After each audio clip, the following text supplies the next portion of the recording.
Good evening, Titan Nation. How's everybody doing? Welcome to another playoff edition of Titans in Truth. I'm your man, Chris, a.k.a. Blue Enforcer. And I apologize. I'm recording this a little bit late tonight. Had to get my workout in and had to take care of some things and actually do a little cooking in the house. So forgive me for that. But as promised, I'm going to give you a great episode of Titans in Truth here this evening. And let's get right into it. Let's not waste any time.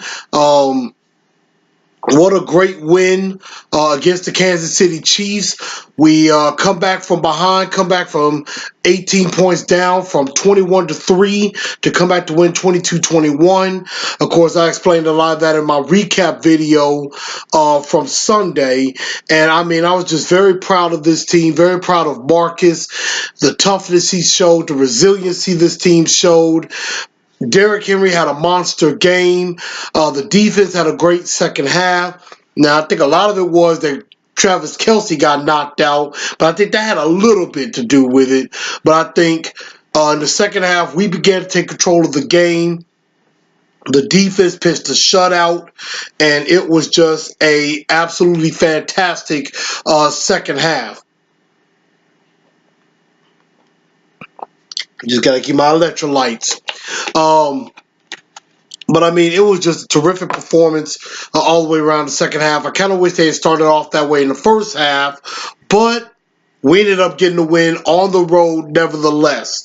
So it will be the first ever career playoff victory for both Marcus Mariota, a lot of the guys on the team, and also for Mike Mularkey. First career playoff win. And that can go a very long way for this team going on in the future. So congratulations to the entire Titans organization. Congratulations to all of you and myself. You know, we got our first playoff victory in well over, let me get this right. Looks like our first playoff victory in over 14 years. The last time we had a playoff victory was back in 2003. So actually 15 years to be exact, since our last playoff victory, and of course our first trip to the playoffs since 2008. And 2008, 2009 was the last time we were in the playoffs. So that was just a tremendous victory on that. I mean, I was at the George Jones restaurant downtown on 2nd Avenue. Had a great time around a lot of Titan fans. Got to get a little action on News Channel 5 Nashville here locally. And if some of y'all saw my live video when I was at the George Jones, if you haven't seen it, if you're on my Facebook, go to my Facebook page and check it out. It is very funny, but it's also very, very cool. So, again, congratulations to the Titans on that great victory. Now, with all of that being done, we got to have a two-tone blue star of the week, our first playoff edition. And, you know, you gotta have, you had a lot of good players step up in the latter part of the game. You know, Tyler came in and said Mariota and Henry was definitely star worthy. Brandon comes in without a doubt. Marcus Mariota to carry the team, to throw to self touchdown, block on a big third down. Shane coming in saying, Shane came in and said, Marcus Mariota, that guy does things no other quarterback would, and he is determined and hungry to advance in the playoffs. So happy that's my quarterback.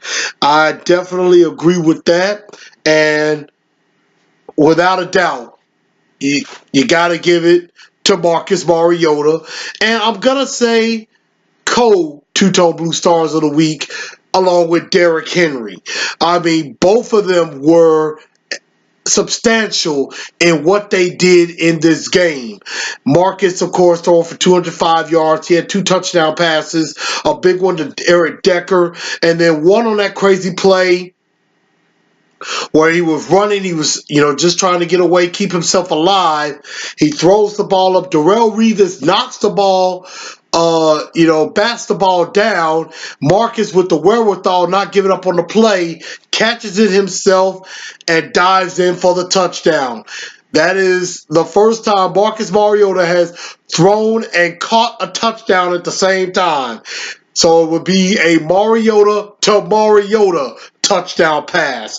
And Derrick Henry had a tremendous second half as well. I believe he only had around 40 yards rushing in the first half, and then he rushed for over 120 yards, close to 120 yards in the second half, which was extremely impressive. And as a lot of people would have said, let the big dog eat, and he ate a plate full. And I liked there was a clip from Inside the NFL. I heard it from Jared and the GM on 102.5 today.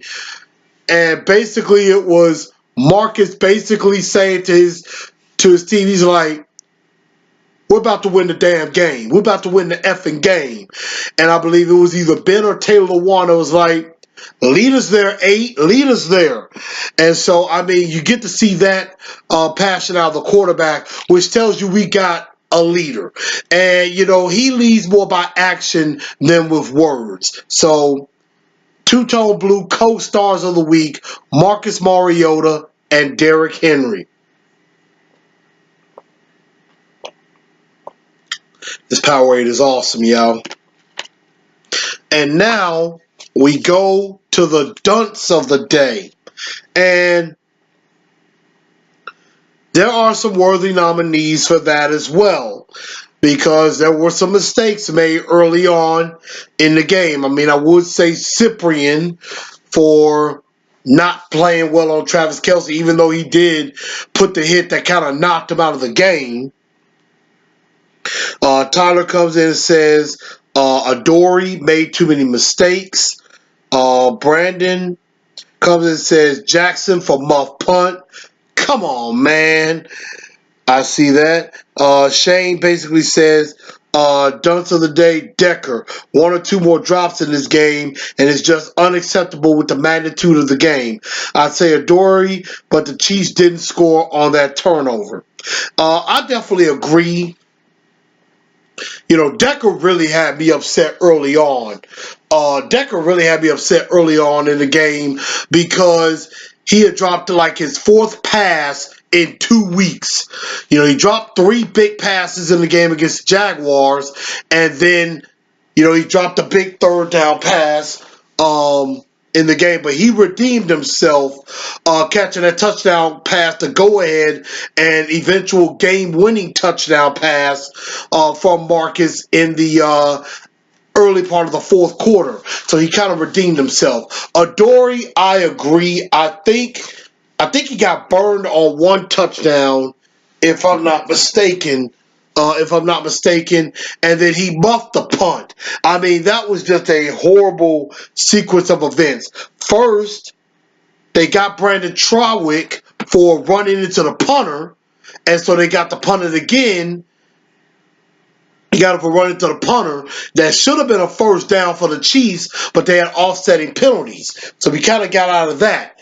Then they punt again, and Adoree muffs it. He drops it.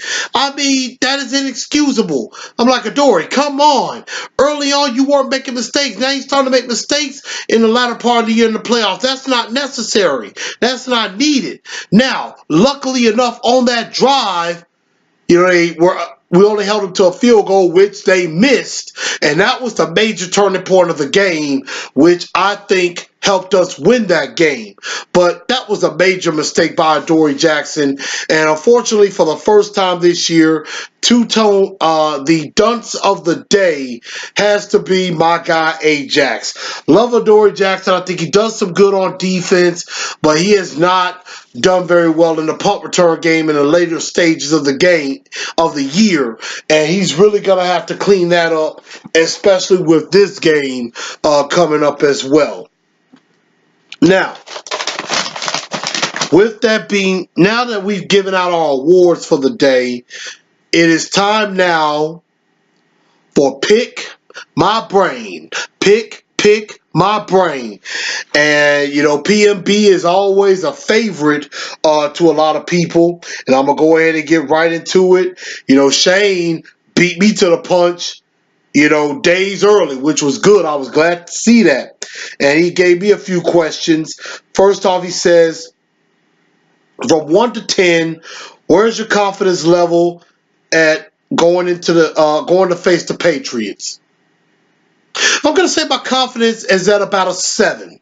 I have a good feeling. I have a pretty good feeling about this game. If we are in the fourth quarter, if we are in it in the fourth quarter, only down 3, or if it's 7 or something like that, no more than about 7 points, single-digit game, I think we have a very good opportunity. So, I'd say about a 7, honestly, on that.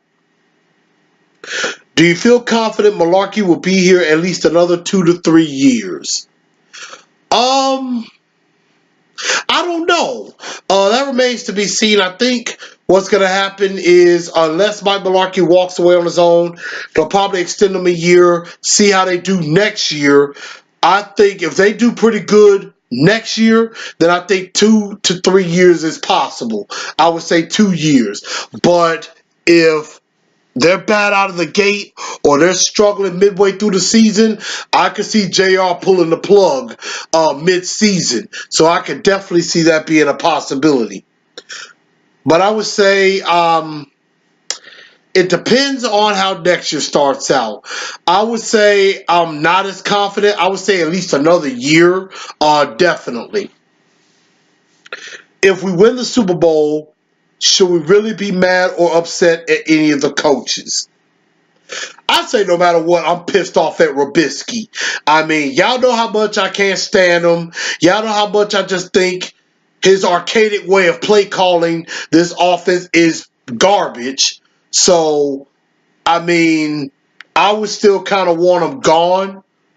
But if we do go all the way, and that's a big if, besides Robisky and maybe Jason Michael, you can't really be mad at too many people, but there still needs to be some changes no matter what. It would have just been we got lucky. Do you feel Henry should be the starter going forward? I would say if he has a great game in this game, I could really see where I think the transition started in Jacksonville. I think it is starting to transition to Derrick Henry being the starter next season. I believe it's starting to get to the point where it is his team. And, maybe we keep DeMarco Murray or we draft another back who could be a shifty back for third down. Somebody a little bit faster, maybe could help in the pass blocking department as well. But I think with another good, strong performance in this game, I think Derrick Henry, it will be his backfield to stay next season.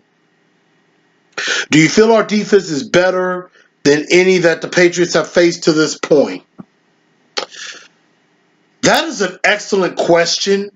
And I would say, honestly, the Patriots have faced some pretty good defenses with Pittsburgh, Carolina, and they, against Carolina, they put up 30 points. Against Houston, they put up 30 points. Against Pittsburgh, they put up 24. So, they put up some good defense. I think run defense-wise, we will be probably the best defense that they faced so far. I would say we're 13th defensively.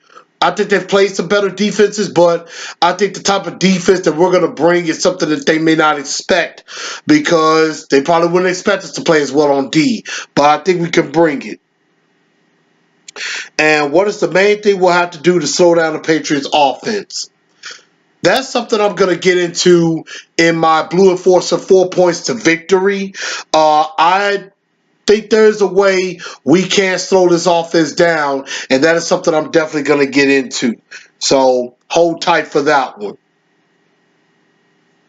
Brandon comes in and says, if we have Muhammad on the roster And as fast as he is, why are we not putting in some plays for him? He could be a home run player like Dion. Look at Dion Lewis from New England. He's a smaller back with speed and is hitting the small holes for big yards. Just saying. I think the reason why they haven't done that is because they don't really have any confidence in him. I mean, I watched Keflani Muhammad in practice, and he struggled a bit. You know, they tried to see about him in the kick return game and maybe in the punt return game, and he was dropping kickoffs or punts and stuff like that. And I just don't know if they're confident in him. I don't think they maybe don't think he's ready for this stage just yet. Maybe next year he'll be able to compete to be that, you know, third down back or that shifty back. We may not need to draft a back. We'll have to see how OTAs are starting to look for him, but this offseason come up is going to be a big one for Keflani Muhammad if he's even going to crack the roster. But I think Fluellen maybe can provide a little bit of that. But I mean, yeah, Muhammad is a shiftier back, and I wanted to see more of him, but I wasn't impressed with what I saw early on in the year. That's why he just now got called up from the practice squad because DeMarco Murray is down. That's why they did that. So, and then we got from, you know, Tyler has his usual bunch of questions for me. Says, biggest worry going into New England. Gronk.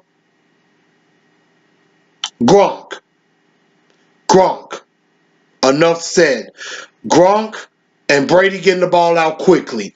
That's going to be a problem. And that's something, again, I'm going to get into in my 4 points to victory. It says, what's the weather going to be? I haven't checked. Right now, the weather, they're calling for about a 90% chance of rain, mainly in the morning and afternoon. It's supposed to get up to about 53, but then it's going to drop tremendously around nightfall, around kickoff. You're looking at about 19 degrees. Might be a little bit of rain. Maybe they say about half an inch of rain at most. So I don't know if rain is going to affect the kickoff, but if it does, hey, that'll be perfect running weather for Derrick Henry. That'll be perfect weather for him, and even for Marcus Mariota as well. You know, playing in the rain. Get dirty a little. How do we stop Brady Gronk? Well, I'm going to go ahead and throw out one of my points to victory, and I'm going to mention it again in a bit. Keep them off the field. We control the clock. We control the ball. Don't make any mistakes. That's how you stop Gronk and Brady most of all. Keep them off the field. We got to have some long drives. We got to convert third downs. And if we do that, they can't get on the field. And we got to score touchdowns, not field goals. And so if we do stuff like that, we could be in the game. We can slow them down. But there is more to it that I'm going to explain. How confident are you we can walk out of Foxborough with a win? Again, like I said before, about a 7. I think we have a very good chance in this game, and I'm going to explain why a little bit later. 5. What is the most important matchups in the game? Have a feeling Brady will pick on Adoree. I mean, Adoree on Brandon Cooks is going to be important. Logan Ryan, I could see Logan Ryan on Cooks, but I don't know if he's fast enough to keep up with him. I could definitely see Logan Ryan either on Amendola or Chris Hogan if he plays, because those guys are the ones in the middle of the field. I think Logan Ryan has enough intel on them. He could definitely help them out big on taking those guys away. But I think the biggest matchup, I would try everything in my power to put a defensive end or a linebacker, knock Gronk off his route, whether it be like an Eric Walden or Aaron Wallace, maybe Derek Morgan, at least try to knock him off his route a bit, or J.R. Brown a little bit, and have Kevin Byard help over the top. I do not want Cyprien anywhere near Gronkowski unless he's going to knock him out. Because Cyprian will get Gronk. Gronk will torch Cyprian all day long if that matchup happens. So we got to contain and stop Gronk as best as we possibly can. We got to take that monster down as best as possible. Let's see. Have you heard the injury reports? Of course, DeMarco Murray is out for this game. I know New England had some guys that were limited. I believe Alan Branch looks like he's going to go. Gillisley did not practice. James White, I think, was limited. Burkhead, the running backs were limited. Chris Hogan was limited. I'll probably expect them to go. I think Marquise Flowers, I think a linebacker or something like that, is the only one I've also heard that is out for this game. Brian Arapo got the day off. Logan Ryan was limited, but he practiced. And I forgot somebody else was limited, but also practiced as well. Do you think the offensive line struggles a lot in pass protection? This line is designed to push the D-line back and run the ball, but could this be a part of the passing problem other than Robisky? Marcus gets rattled and starts to scramble just to stay alive when he should be protected and looking downfield. I don't think the offensive line particularly struggles in pass protection. I think we struggle with the running back picking up extra blockers, and I think they just try to send more than we have in to block. I think we could use some max protection, some. But, it's like if we line up 5 or 6 guys, they're going to try to bring 7 in the box. Or if we have, double tight set, they're going to try to have 8 in the box. They're going to try to load the box and attack our offensive line, whether in the running game or coming after Marcus. But here's the thing about the New England Patriot defense, and I'm going to get to this a little bit later. The Patriot D struggles against mobile quarterbacks, and there is going to be room for Marcus to run. He's just going to have to be able to tuck down and run and take what the defense gives you. So that's going to be key. I think they got to be better in the run game, and I think last week they showed it. And going up against this 29th ranked defense, the offensive line may be able to take advantage of that defensive line. There's a lot of no-name guys I've never heard of on this defensive line, so we're definitely going to see. I really can't stand the Patriots. Do you remember the game? They put up like 56 in the snow in New England and kept the starters in. I want revenge so bad for that game. For most of you that may know or may not know, I have an utter disdain for the New England Patriots. I hate this team with a passion in my soul that is unmatched by anything else on this planet. I think Tom Brady is the most overrated football player in NFL history. I know there will be others who disagree and say, oh, he's the greatest of all time. I'm not going to say that. I think there's at least 5 or 6 quarterbacks that are better than him. He may have won 5 Super Bowl rings, which I think 2 or 3 of them he didn't earn. Against Seattle, he didn't earn the ring. Russell Wilson gave it to him when him and Pete Carroll were dumb enough to not give the ball to Beast Mode. So that's why I stand on that. Yes, I remember the snow game, and I pray to God it don't snow up there this weekend. Snow doesn't bode well for us. I remember the 59-0 drubbing, and he was tossing it all over the place. Vince Young acting like he had no clue what he was doing. And it was just a god-awful game all the way around. I pray to never see a game like that again, even though we had the torture earlier by the Texans. Yeah, I remember that one quite well. Let's see. Who is the unlikely star this week? I'm hoping, defensively, I am going to say Jarrell Casey could be the star, the unlikely star of this game. And I'm also going to say Logan Ryan with his intel. He is pretty familiar with what Brady can do.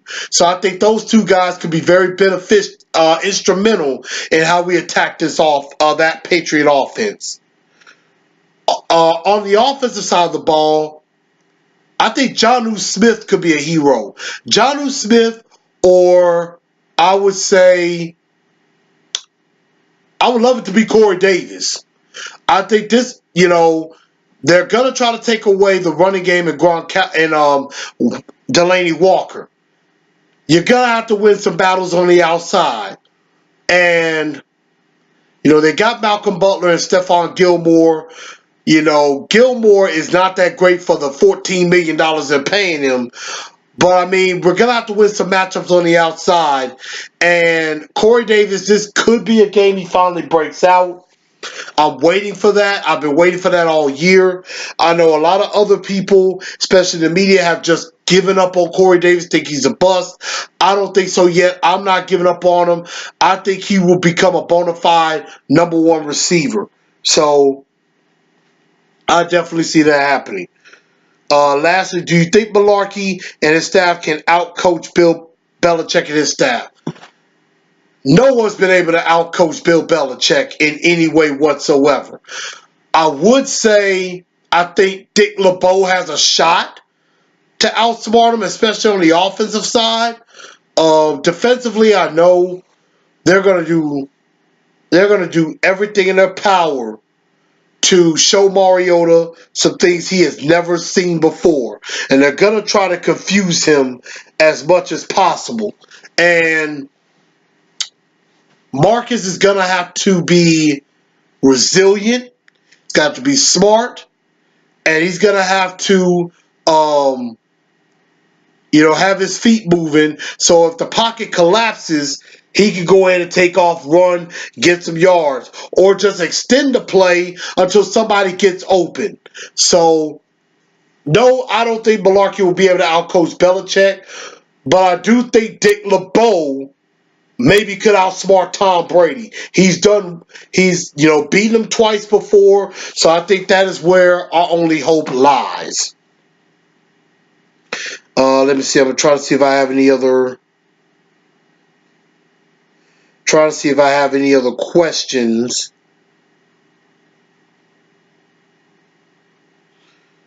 Give me just one moment.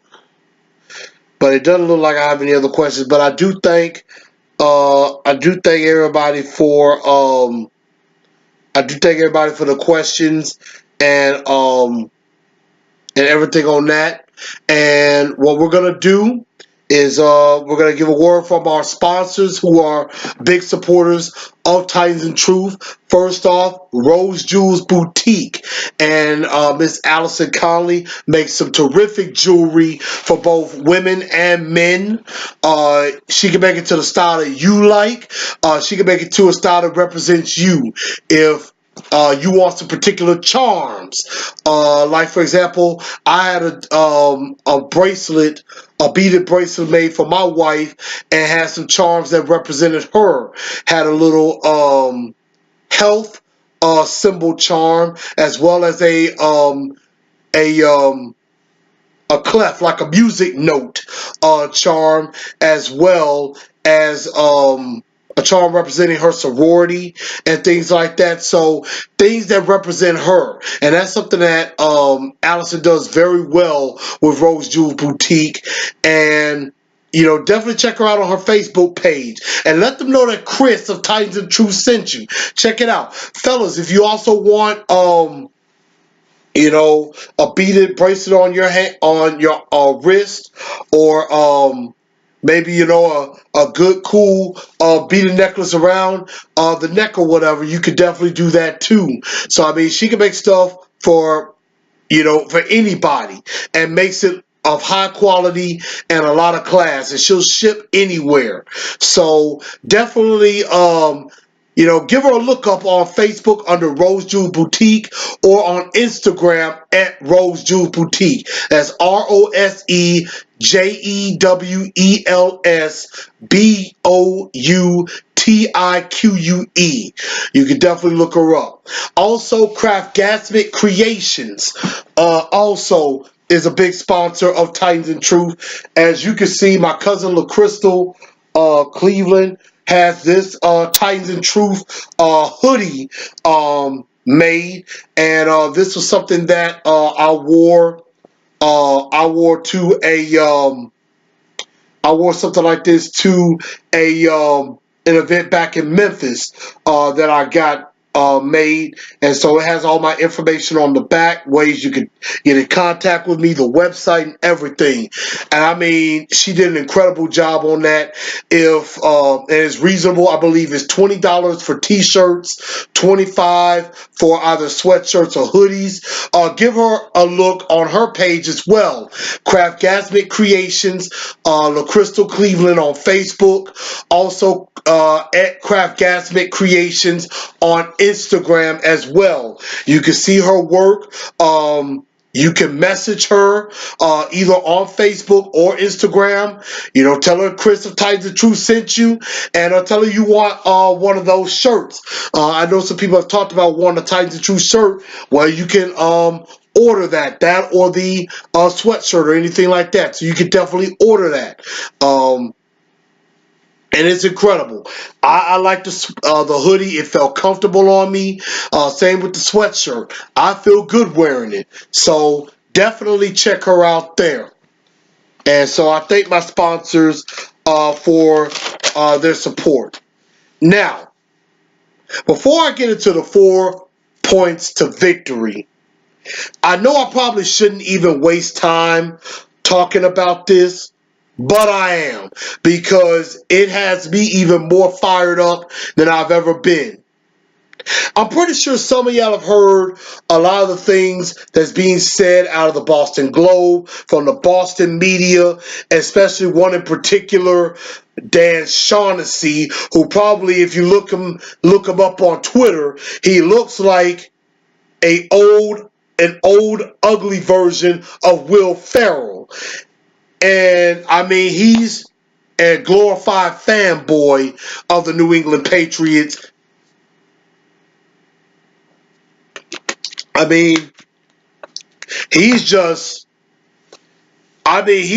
basically bad-mouthing the Tennessee Titans, basically saying, congratulations, the Patriots have a back-to-back bye weeks in the playoffs. You know, they're basically, he basically saying it like this is going to be an easy cakewalk for the Tennessee Titans, and he's not the only one. Take a listen to, if you have 104.5 of the game, go to their website, to Jarrett and the GM. I believe it was in hour number 2, I believe. It was hour 1 or hour 2, I believe. He was playing some clips during some of the Boston shows, and basically they were saying, Titans stink, and, Marcus Mariota threw more interceptions than touchdowns. They have zero chance to win. This is an easy cakewalk for the Patriots. Why are they even bothering to show up? I mean, just absolute, utter disrespect. I understand that the point line is at 13.5, as far as we are a 13.5 point dog. We're a 2-touchdown underdog in this game. That I understand. I didn't expect us to be favored anyway. But, even though I know we only finished 9-7, we had some problems down the stretch, but I mean, the utter disrespect that the Boston media and even some of the national media has shown, I think adds even more added motivation to this Tennessee Titan team, who's already got momentum as it is. I know everybody and their mama is going to pick against us that is not a Tennessee Titans fan. They're going to think it's going to be an easy cakewalk. But I think we're going to give them a way better game than they're anticipating. And I got a shocker for everybody on this show, especially if you didn't listen to my post-game recap on Sunday. But I also give credit to Good Morning Football. They're one of the only national shows I pay attention to because they actually give the Titans some respect. They actually say, like they had a segment called Believe It or Not, Titans have no chance to win against the Patriots. And they said, I don't believe that or anything. They all said the Titans actually have a shot. And Nate Burleson said something very important. He was basically like, he said, it's like playing a game of Mario Kart and you're trying to, chase a ghost. Or you may have a ghost, character chasing you on the go-kart track. With the Patriots, they're chasing a ghost because all the pressure's on them. They're supposed to be at this point, supposed to be trying to win a Super Bowl. Same with like the Pittsburgh Steelers. Except with the Tennessee Titans, they're young. They're new to the playoffs. They have no ghost. They have no ghost chasing them. They don't have any pressure on them at all in this round. Nobody expected us to be at this point. So, that definitely is something that we could use to our advantage, and we definitely have a shot. And I absolutely agree with that. I mean, I think we definitely have a shot in this game because whether you like it or not, all the pressure is on the New England Patriots. All the pressure is on them to win. They will look horrible if they blow this game to the Tennessee Titans. For the Tennessee Titans, there is absolutely no pressure on us. We're playing with house money. Nobody thought we were going to beat the Kansas City Chiefs, and we did. And now we're in this game that nobody expects us to even come within an eyelash of winning. And I'm going to say it again later. Titans have absolutely nothing to lose. They have nothing to lose, so they can just go up there, play loose, just play their game. They don't have anything to worry about. Just throw everything at the Patriots and throw everything at them that maybe they haven't even seen before or you haven't even thought of. So that's what I think as far as the media and all of that, and that's enough all I got to say about that. But now it is time for the Blue Enforcers 4 points to victory. And these are just some things that I think the Titans can do to defeat the New England Patriots and move on to the AFC Championship game. And it is definitely possible.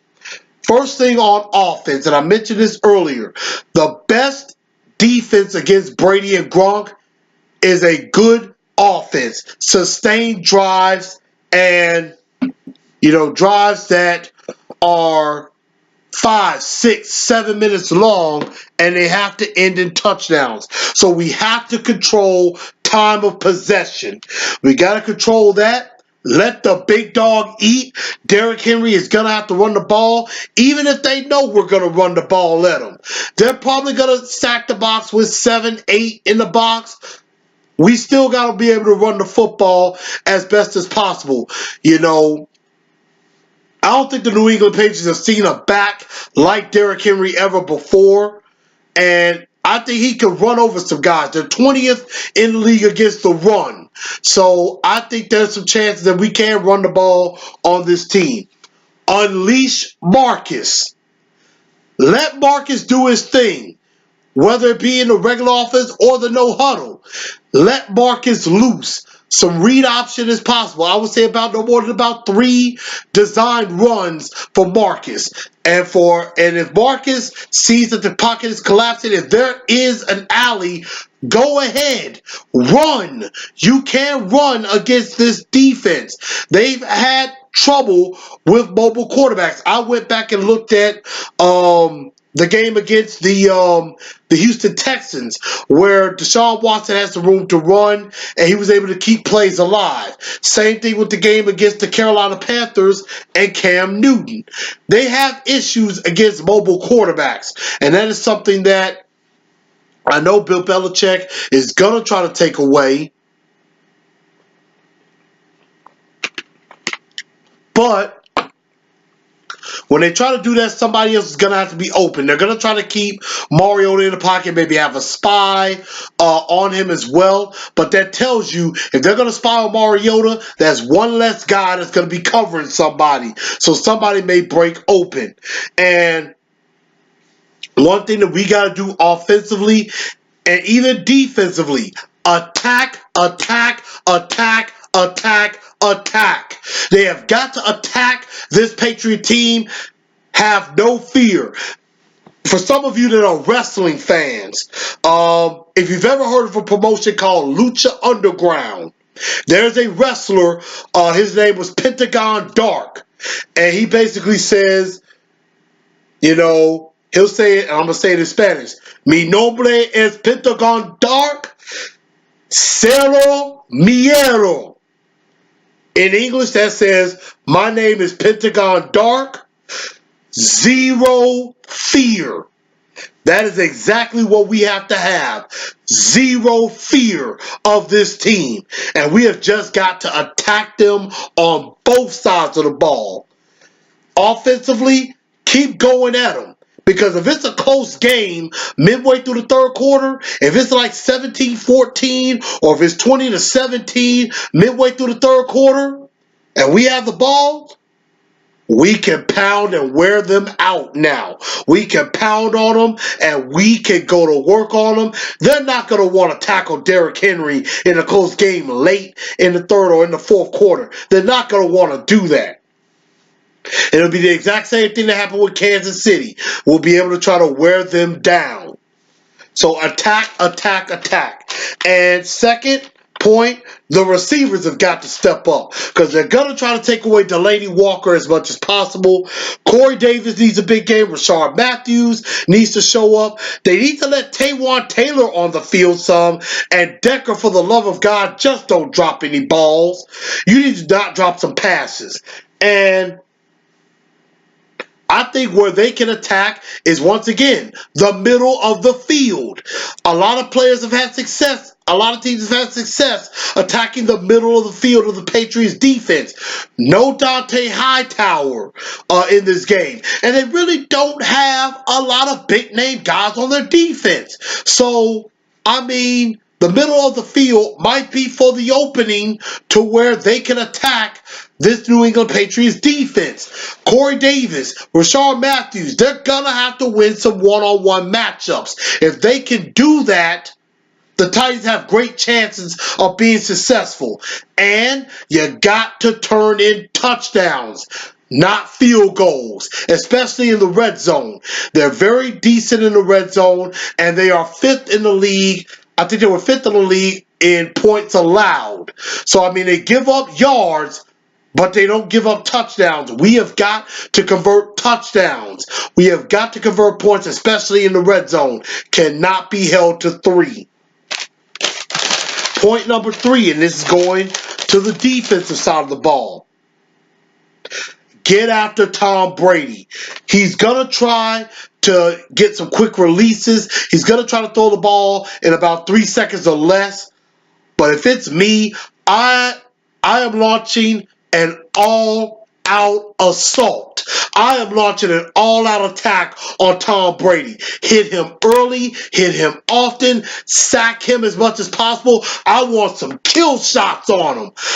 Brady is a little punk. He doesn't like to get hit. So you got to hit him a bunch of times. Rattle him and get him off his spot, get him off of his timing, and we can definitely take advantage of that. Get him uncomfortable. And if you can't get to him, get your hands up. Knock the ball down. Get in front of the passing lanes. That is a way you can slow Brady down. And fourth point, just contain Gronkowski as the best you can. Hold on to that monster. And I think we're going to have to double Gronkowski the entire game. One guy is not going to be able to cover him. What they're going to have to do is maybe use some Jayon Brown, maybe even a little bit of Logan Ryan. They're going to have to use one of their bigger corners and have Kevin Byard over the top help him out. And a good way to do that is maybe a defensive end or one of the pass rushers, if you see that Gronk is on the line and in front of you, you got 5 yards. Shove him, push him, jam him. Jam him so he can be off the timing of his route. Then the corner can kind of come in and help. And then you got the safety over the top. I'm trying to help. I would say double Gronkowski and try to take your chances with Cooks or Hogan or Amendola. I would take my chances with that. I think Adoree is fast enough he can keep up with Brandon Cooks. And then I think Logan Ryan can take care of either Amendola or Chris Hogan. So I think that's going to be extremely important. We have got to try to hold Gronk as much as possible. Watch out for the backs out of the backfield. He does like to check down to his backs, whether it be White or Dion Lewis or Burkhead. He likes to check out of the backfield, so we got to watch out for that as well. And one last 5th point. Give it all you got. Go up there again. Play. Have fun. Just give it everything you got. You have absolutely nothing to lose and everything to gain. Just give it all you got. Do your best. Get out there. Knock some people down, and let's go win this game. And I know there are a lot of people out there that I know who are not Titan fans or whatever have thought I was delusional or anything or think I'm crazy for what I'm about to say, but I'm going to say it anyway. This game is close in the 4th quarter. The Titans have a definite shot. And I am calling the upset of the year. The Tennessee Titans will win this game 24-20. And this is why. Arrogance and overconfidence is a weakness. And I'm pretty sure some of those players are probably feeding into that thinking, oh, this is a cakewalk. There's no way the Titans can beat us. We're pretty much already AFC Championship. They may come out and take us lightly. And the fact that the media is not taking us seriously, the team may not take us seriously. I know a few players will, but we got nothing to lose. The pressure is all on them. They're at home. They're a home crowd. We can maybe make them nervous. But I can smell an upset here. I think the Titans have a definite shot to win this game. They play their game and keep it close. Derrick Henry can run. We can win. Without a doubt in my mind. And so with all that being done, now we come to our last little topic before I get out of here this evening. And it's about Mike Mularkey. It's about Mularkey and about John Robinson, basically. And I said, the question is, will JR come out in support of Mularkey if they beat the Patriots? Now, Johnny has basically said, why would John Robinson need to come out and support Mularkey? Coach already has Robinson's support. I believe Miss Amy said all that needs to be said. And what I'm saying to that is, yes, Amy Adams Strunk has come out with a statement saying there's nobody that's been a bigger supporter than her. And that is very true. She has went to bat for Mularkey more times than not. And she's the one that hired him. So if anybody believed in Mike Mularkey, it was Amy Adams Strunk. Now, John Robinson, Mike Mularkey was not John Robinson's guy. That's why I asked that question. Because John Robinson took the job knowing that Mike Mularkey would be coach. And,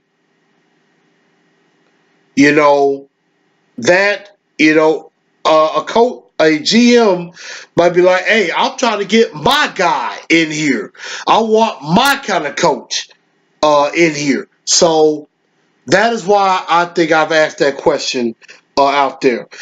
Shane comes and says, yes, I believe he will be 100% behind Mularkey if we win this game. Would be crazy if he wasn't.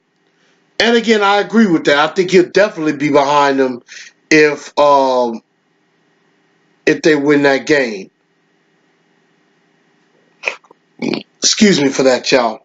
And so Brandon comes and says, J-Rob and Mularkey will be fine.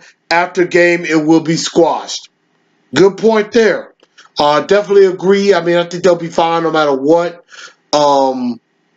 But I mean, you got competition. You want to win. You definitely want to win. So we'll definitely see what goes on with that if they happily fall.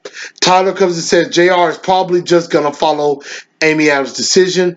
This Mularkey situation has a lot of fans, Titan fans, in disagreement. Me personally, Coach Mike is a nice guy, but people are so happy. People are just so happy we are in the playoffs, and they all think Mularkey's a great coach.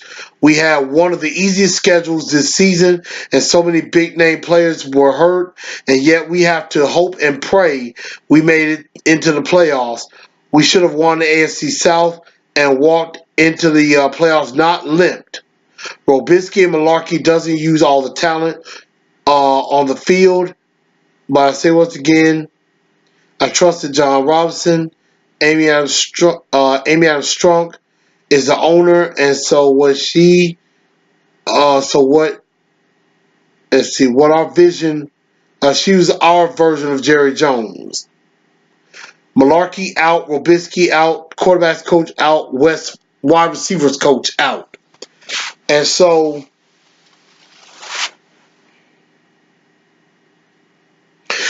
I mean, I think JR has a big say in this.